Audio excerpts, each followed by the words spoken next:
شو سبب تدمير العراق وغزو العراق وقتل مليون عراقي. But once they're in the water, the French tactics, as you well know and as I exposed 2 years ago, are literally to escort the vessels where they find them into British waters. We have sent hundreds of millions of pounds to France. ليش أمريكا قاتلت مع صدام حسين ضد الخميني؟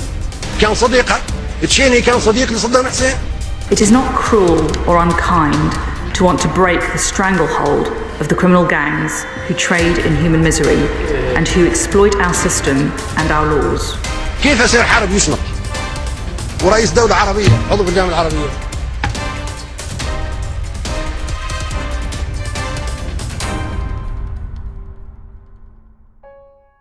It's becoming extremely difficult to differentiate between a refugee and an immigrant. Crowds of legal and illegal refugees are flocking into Europe, mostly for benefits, and they're choosing the best country to go to. They're swimming from the shores of France into the United Kingdom, and why not? After all, the UK provides a marvellous benefit system, better than France, Germany and Belgium. That's the truth, because they could settle in France or Belgium or Germany, but instead they choose the United Kingdom, a tiny little island, a welfare state which provides a lot of handouts. And who's to blame for all this?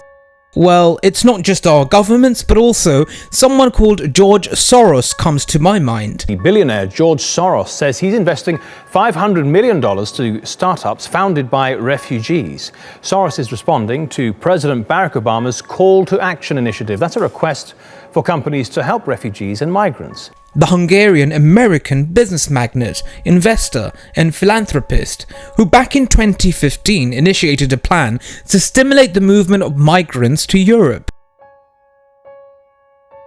Why? Because George Soros is a part of the antichrist system. They like to use migrants as weapons in order to expand the New World Order. This is how it works. The more refugees a European country takes in, the more propaganda the Americans can pump about countries like Syria, Libya, Ukraine and so on, and the more they can justify their illegal wars. Not only that, how many refugees European countries can take in is usually determined by the United States itself, because a lot of these European countries are actually subsidiaries of the United States. America creates the problem, and the Europeans, they pay for it.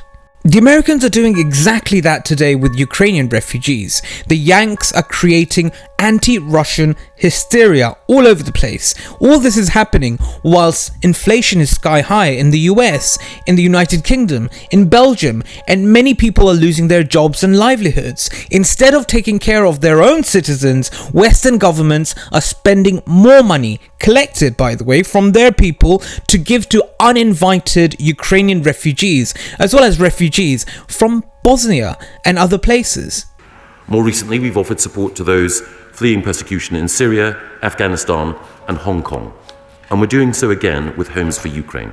Americans and Europeans aren't speaking up about this. Maybe they're scared to be called traitors to their nation. Well, I have a message for you. You can love your country, your people, and dislike the government. It doesn't make you an anti-national. Muammar Gaddafi has lost legitimacy to lead, and he must leave. We're going to keep increasing the pressure on the Assad regime and working with the Syrian opposition. Unconfirmed. Yes, we came, we saw, he died. Did it have anything to do with your visit? No, I'm sure it did. It's no secret that the Western governments are to blame for the flow of refugees into European countries and also the United States itself. It was the authorities of America and Europe who decided to invade West Asia and meddle in Ukraine. So how can we be surprised with this migration crisis all of a sudden?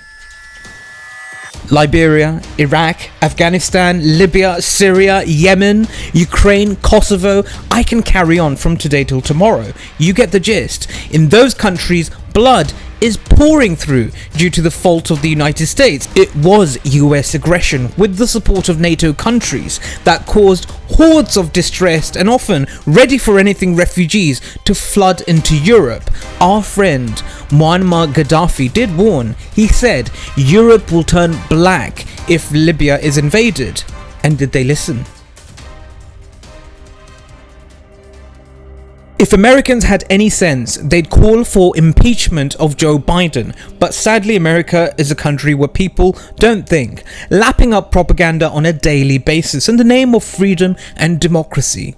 Hi, I'm Fox San Antonio's Jessica Headley. And I'm Ryan Wolf. Our greatest responsibility is to serve our Treasure Valley communities, the El Paso, Las Cruces communities, Eastern Iowa communities, Mid-Michigan communities. We are extremely proud of the quality, balanced journalism that CBS 4 News produces. But we are concerned about troubling and irresponsible, one-sided news stories plaguing our country. Europe is tired of Ukrainian refugees swarming into the European Union. These Ukrainian refugees was supposed to convince the West of Russian aggression in Ukraine and stimulate the supply of weapons to the regime in Kiev. Today, residents of European cities are viewing Ukrainian refugees as parasites because the European governments are providing these refugees with everything, putting them up in lavish hotels, whilst the average European who pays their taxes on time is freezing this winter as they can't afford gas and electricity.